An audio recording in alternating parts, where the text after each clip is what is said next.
Yasamalda qadının evini başına uçuran xeyriyyəçi iş adamı kimdir? Ümumiyyətlə, bu şirkətin sahibi kimdir? Bu barədə danışacağıq. Xəbər verdiyimiz kimi, paytaxtın Yasamal rayonu 1-ci Alatava yaşayış masivi Abdulvahab Salamzadə küçəsi 118 B ünvanında tikinti şirkəti, yəni Melisa Qrup içərisində yaşayış olan evin bir hissəsini dağıdıb.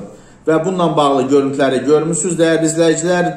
Deməli, məsələ ilə bağlı bir araşdırmanı istəyirəm, diqqətinizə çatdırım. Bu arada Daxili İşlər Nazirliyinin mətbuat xidmətindən bildirib ki, hadisəni törədən tikinti şirkətinin iş icraçısı və ekskavator sürücüsü saxlanılıb. Fakta görə Cinayət Məcəlləsinin müvafiq maddəsi ilə də cinayət işi açılıb. Qeyd edək ki, içərisində yaşayış olan evin Melisa Qrup tikinti şirkəti tərəfindən dağıdıldığı bildirilir. Melisa Qrup şirkətinin sahibi Qalib Məmmədovdur. Baş direktor isə ekranlarınızda gördüyünüz Xəzər Məmmədovdur. Bakpostun araşdırmasına görə Qalib Nurullaoğlu Məmmədov əslən Masallı rayonunun Ərkivan kəndindən olan iş adamıdır və o rayonda özünü xeyriyyəçi kimi təqdim edir. 1978-ci ildə Ərkivan kənd orta məktəbini bitirən Qalib Məmmədov, onu da ekranlarınızda görürsünüz dəyərli izləyicilər, Politexnik İnstitutunun avtomobil yollarının istismarı və təşkili fakültəsində təhsil alıb, institutu bitirəndən sonra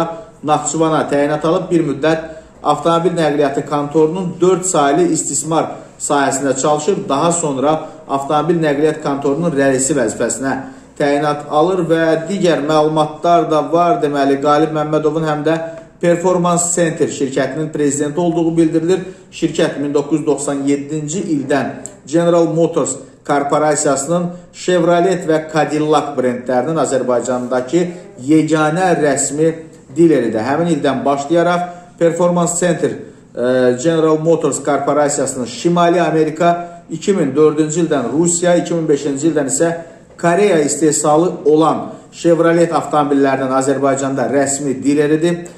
Hazırda Performance Center şirkətinin avtomobillərinin satışı və texniki xidməti üzrə 3 diler mərkəzi fəaliyyət göstərir. Onlardan ikisi Performance Center və Babək Bakı şəhərində. Digəri İdeal Motors isə Gəncə şəhərində müştərilərin xidmətindədir. Qalib Məmmədov eyni zamanda Bakıda Halal MTK, ən çox diqqətimi bu ad çəkdi.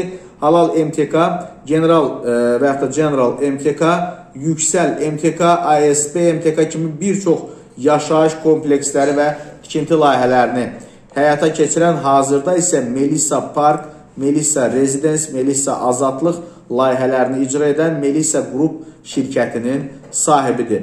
Və Kalizioni İtaliya şirkətinin də ona məxsus olduğu bildirilir. Qalib Məmmədovun çox sahəli biznes sahəsinə paytaxtın məşhur Grace Beauty Complex gözəllik salonları şəbəkəsi, Konika fotostudiyalar, elektrik və elektronik məhsulların satışı, çörək zavodları daxildir. Onun doğma Ərkivan qəsəbəsində də biznes sahələri var. Bunlara ARK, yanacaq doldurma məntəqəsi, avtoservis, elektrik və elektronik məhsulların satışı mağazası, çörək zavodu və s.